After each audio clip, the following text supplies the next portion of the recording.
গতকাল বিকেল থেকে একটা খবরে ভীষণ তোলপাড় শুরু হয়েছিল চারদিকে।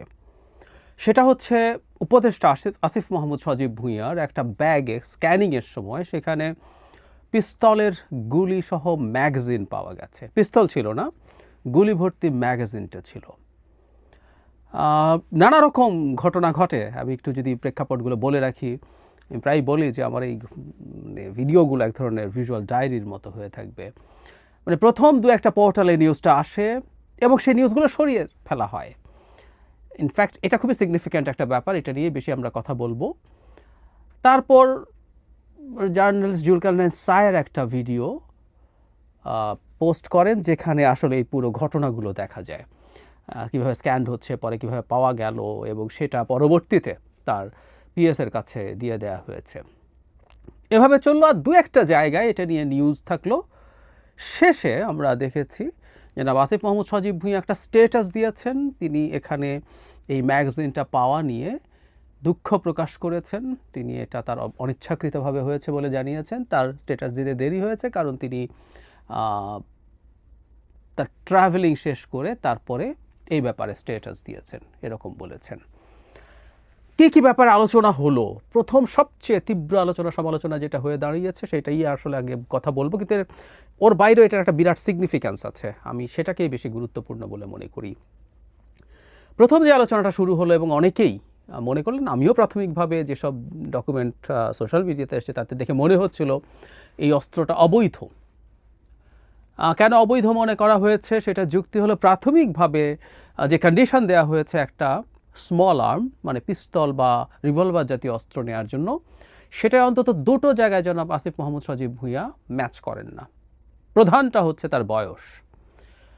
ওখানে বলা আছে যে লং ব্যারেল গান মানে লম্বা নলের বন্দুক, সেটা তো আসলে রাইফেল, বড় মানে অ্যাসল্ট রাইফেল বা এসব নেওয়া যাবে না। লম্বা নলের বন্দুক বলতে বোঝানো হচ্ছে শর্ট গান, যেগুলোকে আমরা এক নলা দো নলা বন্দুক এভাবে বলি। সেটার জন্য 25 বছর, আর স্মল আর্মের জন্য, কারণ এগুলো অনেক বেশি প্রাণঘাতী এবং এগুলোর জন্য যে বয়সটা ঠিক নির্ধারিত হয়েছে সেটা হচ্ছে 30। অনেকে খুঁজে দেখেছেন জনাব আসিফ মাহমুদ সজীব ভুঁইয়ার বয়স উইকিপিডিয়াতে 26 দেখাচ্ছে, ওনার বয়স 30-এর কম, এটা ফর শিওর। তো তাহলে তিনি তো এই বয়সই ম্যাচ করেননি। আরেকটা প্রশ্ন আছে, সেটা হলো পিস্তলের জন্য এর আগের 3 কর বছরে মানে 3 বছর তাকে 3 লাখ টাকা ট্যাক্স দিতে হবে। সুতরাং জনাব আসিফ মাহমুদ হয়তো এবার উপদেষ্টা হবার পর কর দিয়েছেন, আগে তিনি নিতান্তই ছাত্র ছিলেন, তার কর দেওয়ার কোনো কারণ নেই। সুতরাং তিনি সেই ক্রাইটেরিয়াটাও ফুলফিল করেন না। সেই আলাপে এটা দাঁড়ালো যে তিনি একটা অবৈধ অস্ত্রের অধিকারী হয়েছেন। এটা নিয়েই প্রচুর তুমুল শোরগোল হয়েছে। আমি পরে ইনফ্যাক্ট এইটার যে নীতিমালা পাওয়া যায় সেটা বের করে দেখতে গেলাম এবং সেখানে দেখলাম আসলে না, ওনার এই অস্ত্রটা অবৈধ না। তিনি ব্যাখ্যা দিয়েছেন যে এই অস্ত্রটা কেন। জুলাই গণঅভ্যুত্থানের কারণে তিনি এবং তার পরিবার নিরাপত্তাহীনতায় ভোগেন, এটাও ভুল না। তাদের এই নিরাপত্তাহীনতা থাকতে পারে, সম্ভাবনা আছে। যদিও একজন উপদেষ্টার সেই ক্ষেত্রে তার নিরাপত্তা প্রোটোকল আছে, তিনি এবং তার পরিবারেরও আমি যতদূর জানি নিজের তার তো আছেই। হোয়াট এভার, তিনি এটা ফিল করতে পারেন এবং সেই কারণেই তিনি এই অস্ত্রটা কিনেছেন বলে বলেছেন। এখন আমরা যদি দেখি সেটা আসলে অবৈধ না, কারণ আর্টিকেল 32 এই যে ক্রাইটেরিয়া, এটার মধ্যেই আছে বিশেষ কিছু মানুষের জন্য। এই তালিকার মধ্যে দেখুন, এর মধ্যে কিছু মানুষের জন্য এই দুটো শর্তই, আয়করের শর্ত এখানে শিথিল করা আছে এবং বয়সের শর্ত শিথিল করা আছে। সুতরাং জনাব আসিফ মাহমুদ কত টাকা ট্যাক্স দিয়েছেন, তার বয়স কত, এটা ম্যাটার করে না পিস্তলটা কেনার জন্য। সুতরাং এটা একটা অবৈধ অস্ত্র না, এটা একটা বৈধ অস্ত্র। সমস্যা এখন তারপরে দুটো আছে, যেটা খুবই ভয়ঙ্কর। একটা খুবই ভয়ঙ্কর, ছোটটা হচ্ছে তিনি একটা ম্যাগাজিন তার ব্যাগে নিয়ে চলে এসছেন। এই ধরনের ভুল একজন উপদেষ্টার দিক থেকে কোনোভাবেই হওয়া উচিত না, এটা ফর শিওর। কিন্তু ভয়ঙ্কর দিকটা যেটা, সেটাও দেখলাম যে তাকে জিজ্ঞেস করা হয়েছে, তিনি অস্বীকার করেছেন, তিনি অস্বীকার করবেন, অস্বীকার করারই কথা। সেটা হলো নিউজ সরিয়ে ফেলা। খুবই খুবই অ্যালার্মিং একটা ব্যাপার। আমরা ধরে নেই যে একজন উপদেষ্টা এই ধরনের নিউজ ছাপবো না, এটা কেউ বোধ করতে পারেন, সেলফ সেন্সরশিপ যদি হয়। সেই ক্ষেত্রে না, নিউজ আসলে পাবলিশ করারই কথা না, এটা উপদেষ্টার নিউজ বলে কথা। কিন্তু নিউজ পাবলিশড হয়েছে, তারপর সরিয়ে ফেলা হয়েছে কয়েকটা জায়গা থেকে। জনাব আসিফ মাহমুদ সজীব ভুঁইয়া ব্যাখ্যা দেওয়ার পর সবাই এরপর একযোগে এটা নিয়ে নিউজ করেছে। এখন এই নিউজটাকে সরিয়ে ফেলা, এখন প্রাথমিক যেটা চিন্তা আমরা বলবো সেটা হচ্ছে খুবই সম্ভাবনা আছে, বা এই সম্ভাবনাটাই বেশি আমরা বলবো, উপদেষ্টার পক্ষ থেকে বা তার যারা কর্মকর্তা বা লোকজন আছে তাদের পক্ষ থেকে মিডিয়াকে চাপ দিয়ে এটা সরানো হয়েছে। এটা হলো বেশি সম্ভাব্যতা। আরেকটা কেউ কেউ বলতে পারেন যে শেখ হাসিনার সময়ে নানা ক্ষেত্রে সঠিক রোল পালন না করা মিডিয়া এখন নিজেই অনেক বেশি সেলফ সেন্সরশিপ করে, ফলে তারা নিজেই সরিয়ে ফেলছেন। আমরা যদি বলি নিজেই সরিয়ে ফেলছেন, এটাও যদি হয়ে থাকে, এই সরকারের সময়ে এসে একটা মিডিয়া এখনও সেলফ সেন্সরশিপ করতে হয়, এটাও খুবই নেগেটিভ একটা বিষয় সরকারের জন্য। আরেকটা সম্ভাবনা আছে, দুটো না তিনটে আসলে। মব তৈরি হতে পারে। আসিফ মাহমুদ সজীব ভুঁইয়ার সাপোর্টার কিছু মানুষজন গিয়ে যদি ওই জায়গাগুলোতে জড়ো হন, স্লোগান দেন, হুমকি দেন, হামলা করেন। আবার প্রধান উপদেষ্টার প্রেস সচিবের মতে এগুলো কিন্তু মব টব না, এগুলো প্রেশার গ্রুপ। তিনি রীতিমতো মিডিয়ার ক্ষেত্রে এই কথাটা ব্যবহার করেছেন যে তাদের উপরে যখন জনগণের উপরে যখন অপারেশন হয়েছিল তারা এখন প্রতিবাদ দেখাচ্ছেন, তারা প্রেশার দিচ্ছেন। তো মব না বলে মনে হয় অনেকে ফান করে বলছেন এখন প্রেশার গ্রুপ বলতে হবে। আসিফ মাহমুদ সজীব ভুঁইয়ার হয়ে যদি প্রেশার গ্রুপ মিডিয়াতে গিয়ে চাপ দেয় তাহলে কি হবে? আমি গত বেশ কয়েক মাসে অনেক মিডিয়াতে যাওয়া হয়, অনেক টিভিতে টক শো করা হয়, সেই কারণে খুব ভালোভাবে জানি যে অনেক টিভি চ্যানেল এই আলাপ করেন, এই কথা বলেন যে খুব মানে একটু স্পষ্টভাবেই বলেন যে তারা এখন, আগে একটা ব্যাপার ছিল যে সরকার কোন খবর নেবে নেবে না, কোনটার ব্যাপারে ক্ষুব্ধ হবে, তারা সরকারের কথা মাথায় রাখতেন। এখন মোটা দাগে সরকারের দিক থেকে কোনো সমস্যা করা হচ্ছে না, কিন্তু তারা এখন মবকে ভয় পান। কোন বিষয়ে কে কার হয়ে এসে ঝামেলা করবেন তারা নিশ্চিত নন।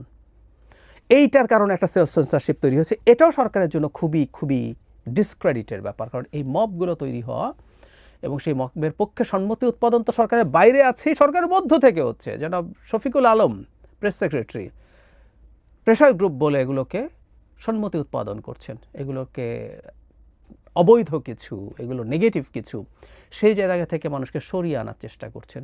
এটা খুবই খুবই ভয়ঙ্কর ব্যাপার। তাহলে আমরা এই ঘটনায় আসলে মূলত এই ব্যাপারটাই আমাদের কাছে সবচেয়ে বেশি দৃষ্টিগ্রাহ্য বলে মনে হয়।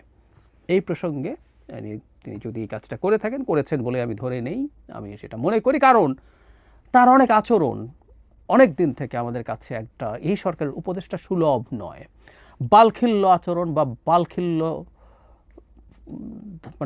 আচরণ তো করছেন, এবং অত্যন্ত বালক সুলভ অ্যারোগেন্স অনেক ক্ষেত্রেই তার মধ্যে আছে। সুতরাং তিনি এই কাজ করতে পারেন, অ্যারোগেন্স, অ্যাগ্রেশন আছে, এগুলো সবই করতে পারেন। আমরা ছোট্ট একটা রিক্যাপ যদি করি, রিসেন্ট থেকে উল্টো দিকে যদি যাই, জনাব ইশরাকের সাথে অহেতুক একটা সংঘাতে তিনি জড়িয়েছেন। অবশ্য আমি আগেও বলেছি যে এই ক্ষেত্রে সরকারের সায় নিশ্চয়ই আছে, নাহলে তিনি করতেন না, কিন্তু তার জায়গা থেকেই এটা হয়েছে, তিনি এটা করেছেন। তার এপিএস, তার ব্যাপারে অভিযোগের তো সীমা নাই, তার এপিএস ভয়ানক দুর্নীতির জন্য অভিযুক্ত হয়েছেন, পদচ্যুত হয়েছেন, দুদককে গেছেন, দুদক তার দেশের বাইরে যাওয়া বন্ধ করেছে, তার মানে প্রাথমিক তদন্তে তারা খানিকটা সত্যতা তো পেয়েছেই। সেই জায়গায় জনাব আসিফ মাহমুদ সজীব ভুঁইয়ার ব্যাপারে কোনো ব্যবস্থা নেই। অনেকেই ফান করেন যে এপিএস খারাপ কিন্তু মন্ত্রী ভালো, উপদেষ্টা ভালো, অথচ এপিএসরা কাকে দিয়ে কাজ করাবেন বলে মানুষের কাছ থেকে টাকা নেন, দুর্নীতি করেন।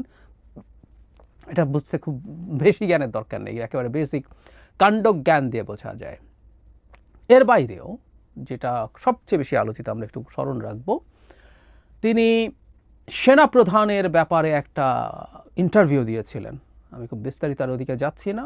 ইন্টারভিউ দিয়েছিলেন যেখানে তিনি এমনভাবে কথা বলেছেন, এমন ভাষায় কথা বলেছেন, যেটা আমাদের সঙ্গে একটা মেজর সংকট তৈরি করেছিল। প্রধান উপদেষ্টার সাথে সেনাপ্রধানের একটা চরম বিভেদ তৈরি করেছে, এবং এটা তিনি করেছিলেন একজনের প্রেসক্রিপশনে বলে দাবি করেছেন, অত্যন্ত মানে প্রবাসী একজন অত্যন্ত ইনফ্লুয়েন্সিয়াল সোশ্যাল মিডিয়া ইনফ্লুয়েন্সারের। তো এই রকম একটার পর একটা ঘটনা, এবং আমি দেখলাম এই যে সাম্প্রতিক মুরাদনগরের যে ধর্ষণের ঘটনা ঘটেছে সেটার ব্যাপারেও অভিযোগ করে তিনি এটাকে যেভাবে পোর্ট্রে করার চেষ্টা করছেন, সেটা নিয়ে বিএনপি মহাসচিবও দেখলাম যে তিনি একজন উপদেষ্টা এভাবে বলেছেন, পুরো নাম উল্লেখ না করে, সেটার ব্যাপারেও তিনি তাকে অ্যাকিউজ করেছেন। সত্যি বলতে এই উপদেষ্টার পদে থাকা উচিত ছিল না। আমি অন্তত সেনাপ্রধানের ঘটনাটার পর বা এপিএসের ঘটনার পর এই উপদেষ্টার পদে থাকার কথা ছিল না। কিন্তু আমি খুব অবাক হয়ে দেখি কাউকে প্রধান উপদেষ্টা সরাবেন না, মানে খানিকটা শেখ হাসিনার মতো আচরণ আমি দেখি এখানেও। শেখ হাসিনা কাউকে সরাবেন না, শেখ হাসিনা কোনো ভুল করতে পারেন না, কারণ শেখ হাসিনা মানে এই ধরনের অথরিটেরিয়ান রেজিমগুলোর ক্ষেত্রে যিনি সরকার প্রধান থাকেন, রেজিম প্রধান থাকেন, তার সম্পর্কে ন্যারেটিভটা এরকম তৈরি করা হয় যে তিনি অসাধারণ নিখুঁত, বিরাট শক্তিমান, তিনি ভুল করেন না। অথচ ডক্টর ইউনূস নিজে ভুল করেন বলে বলেছেন। জনাব নুরুল কবিরের সাথে একটা ইন্টারভিউতে তিনি মানে উপদেষ্টাদের সম্পর্কে, ভুল সম্পর্কে, ইনএফিসিয়েন্সি সম্পর্কে যখন বলা হচ্ছে, তিনি বলছেন যে আমি নিজেই তো পারি না, আমি নিজেই তো শিখি নাই, নিজেই শিখছি, এসব বলছেন। তারপরেও আমরা খুব সিগনিফিক্যান্ট চেঞ্জ দেখি না। জনাব খলিলকে নিয়ে যথেষ্ট যৌক্তিক অভিযোগের পরও তাকে সরানো হয় নাই। আসিফ মাহমুদ সজীব ভুঁইয়াকেও একই ব্যাপার, তাকে আসলে অনেক আগে সরিয়ে দেওয়া দরকার ছিল, বরং সেটা না করে শেখ হাসিনার মতো রাখছেন তো বটেই, তিনি তাদেরকে আরও প্রমিনেন্ট করে তুলছেন। বিএনপি যেহেতু পদত্যাগ চাইছে তাদের কাছে নিয়ে রাখবে। সুতরাং আমি মনে করি না যে কোনো পরিস্থিতিতেই আসলে এদেরকে আর সরানো হবে। আমরা ওনার সাইকোলজি বুঝে গেছি, কিন্তু আমরা মনে করি একটার পর একটা নেগেটিভস জনাব আসিফ মাহমুদ সজীব ভুঁইয়ার নামের সাথে যুক্ত হচ্ছে। আর পুরনো কথা, মাহফুজ আলম এখন খুব বেশি সরব নন, তারও খুব মারাত্মক কোনো ডিজাস্টার তিনি করেছেন তাও না, কিন্তু এই দুই ছাত্র উপদেষ্টাকে আসলে আরও অনেক আগেই বের করে দেওয়া দরকার ছিল। আরেকটা কথা বলে শেষ করি, এটা নিয়ে বিস্তারিত ভিডিও করেছিলাম। ছাত্র উপদেষ্টাদের নির্বাচন করা অনৈতিক। জনাব আসিফ এই প্রসঙ্গে আসলো বলে তিনি তার এলাকায় সরকারি নানান সুযোগ সুবিধা ব্যবহার করে বেশ নির্বাচনী কাজটা চালিয়ে যাচ্ছেন বলে খবর পাওয়া যায়। তারা একটা অধ্যাদেশ রেডি করেছিলেন, যেটা পাশ হয় না শেষ পর্যন্ত, কিন্তু উপদেষ্টা পরিষদ পাশ করেছিল, যেখানে তারা স্পষ্টভাবে অ্যাগ্রি করেছিলেন এই উপদেষ্টা পরিষদের কেউ পরবর্তী সংসদ নির্বাচনে অংশগ্রহণ করতে পারবে না। তারা বের হয়ে আসা উচিত, তাদেরকে বের করে দেওয়া উচিত, এবং তাদের থাকাটা এই সরকারের নিরপেক্ষতাকে যতই নির্বাচন ঘনিয়ে আসবে প্রশ্নবিদ্ধ করবে। সুতরাং এটা হওয়া উচিত। ডক্টর ইউনূস করবেন? উত্তর হচ্ছে না, তিনি কিছুই করবেন না। ডক্টর ইউনূস সম্পর্কে কেউ একটা কথা বলেন, শেখ হাসিনার সাথে ডিফারেন্স এরকম হাফান করে বলেন, ওনার অনেক ডিফারেন্স, কোনো সন্দেহ নাই, তাকে আমি তার সাথে তুলনা করছি, ব্যাপারটা এইরকম না, কিন্তু এই পয়েন্টে ডিফারেন্সের কথা বলছি যে শেখ হাসিনা কথাই শোনেন না, ডক্টর ইউনূস কথা শোনেন অনেক কিছুই, কিন্তু অনেক কিছুই করেন না। উনি খুব আগ্রহ নিয়ে হয়তো শুনবেন। নিশ্চিতভাবে তিনি অনেক ক্ষেত্রে না, প্রায় সব ক্ষেত্রেই আলাদা, কিন্তু এই ক্ষেত্রে আসলে আমরা তাই দেখছি। আমরা বলি কিছু কিছু কথা শোনেন, কিন্তু কোনো জায়গায় তার খুব স্টাবার্ন অ্যাটিটিউড আছে। এটা হচ্ছে এই উপদেষ্টা পরিষদে কোনো পরিবর্তন বা কাউকে বাদ দেয়া, এই কাজটা তিনি করতে চান না।